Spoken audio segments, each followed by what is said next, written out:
আসসালামু আলাইকুম। আজকে আমরা আরেকটা গুরুত্বপূর্ণ মেডিসিন সম্পর্কে আলোচনা করব। এটি হচ্ছে টোফেন সিরাপ। কি, কেন, কিভাবে, কতটুকু পরিমাণ সেবন করবেন ইত্যাদি সম্পর্কে বিস্তারিত আলোচনা করব। আশা করছি ভিডিও শেষ পর্যন্ত আপনাকে পাবো। আপনারা দেখছেন মেড রিভিউ, মানে মেডিসিন রিভিউ। মেডিসিন সংক্রান্ত আলোচনা নিয়মিত পেতে চ্যানেলটি সাবস্ক্রাইব করে রাখতে পারেন। আমরা আজকে যেই টোফেন সিরাপ সম্পর্কে আলোচনা করছি, এটার মূল উপাদান হচ্ছে কিটোটোফেন ফিউমারেট, আর এটি প্রস্তুত করে বেক্সিমকো ফার্মাসিউটিক্যাল লিমিটেড। এটি ট্যাবলেটের পাশাপাশি সিরাপ আকারেও পাওয়া যায়। সিরাপ সাধারণত 1 mg অথবা 5 ml হয়ে থাকে।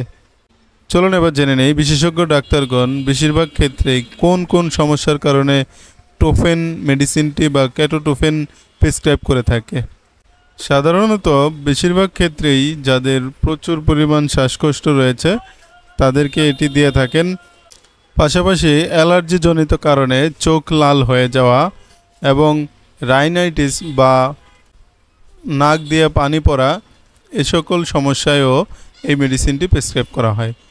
অ্যালার্জির কারণে ইচিং বা প্রচুর চুলকানি হওয়া, চামড়া ফুলে যাওয়া, চামড়া লাল লাল হয়ে যাওয়া, চুলকানির পাশাপাশি ব্যথা অনুভূত হওয়া, এছাড়াও প্রচুর ধুলাবালির কারণে আমাদের প্রায়শই ঠান্ডা লেগে যায়, নাক দিয়ে পানি পড়ে, চোখ দিয়ে পানি পড়ে, সেই সব ক্ষেত্রেও এই মেডিসিনটি প্রেসক্রাইব করা হয়ে থাকে। ঠান্ডাজনিত কারণে পাশাপাশি যদি জ্বর থাকে সেক্ষেত্রেও এই মেডিসিনটি দেওয়া হয়ে থাকে। এবার আমরা এটার সেবন বিধি সম্পর্কে আলোচনা করব। যারা পূর্ণবয়স্ক রয়েছেন তারা 1 মিলিগ্রাম অর্থাৎ এই টোফেন ট্যাবলেট একটি করে দিনে 2 বার সেবন করতে হবে। 3 বছরের অধিক বয়স্ক শিশুদের ক্ষেত্রেও 1 মিলিগ্রাম করে দিনে 2 বার খেতে হবে। এছাড়া যারা বার্ধক্য, পূর্ণবয়স্ক বা অধিক বয়সের তাদের ক্ষেত্রেও একই ডোজ মানতে হবে। এই ঔষধের মিথস্ক্রিয়া হচ্ছে ঘুমের ঔষধ, অ্যালার্জি বিরোধী ঔষধ এবং অ্যালকোহলের প্রতিক্রিয়া বাড়িয়ে দিতে পারে। এছাড়া ডায়াবেটিক বিরোধী ওষুধগুলোর সাথে কিটোটোফেনের ব্যবহারে রক্তে প্লাটিলেটের স্বল্পতা দেখা দিতে পারে।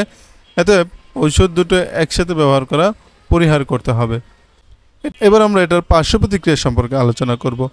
চিকিৎসা শুরুর প্রথম কয়েকদিন তন্দ্রাচ্ছন্নতা এবং বিচ্ছিন্ন কিছু ক্ষেত্রে মুখ গহ্বরের শুষ্কতা, সামান্য মাথা ঘোরা হতে পারে। ঔষধ ব্যবহারের কিছুদিন পরে এইসব পার্শ্ব প্রতিক্রিয়া বিলীন হয়ে যায়।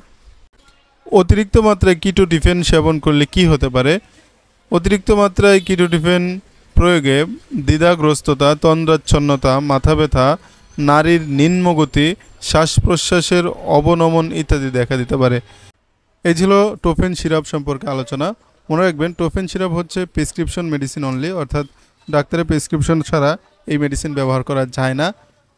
অবশ্যই আপনার শিশুর যে সমস্যা রয়েছে সেই সমস্যার সঠিক বর্ণনা দিয়ে একজন শিশু বিশেষজ্ঞ ডাক্তারের পরামর্শ নিয়ে তারপর চিকিৎসা গ্রহণ করবেন। অনলাইনে ভিডিও দেখে, বন্ধুবান্ধবের পরামর্শ শুনে অথবা নিজের মন মতো করে ঔষধ খাওয়াবেন না। শিশুদের নিরাপদ রাখা আপনার দায়িত্ব, আমাদের সকলের দায়িত্ব। আশা করছি আমাদের আলোচনা ভালো লাগবে। আল্লাহ হাফিজ।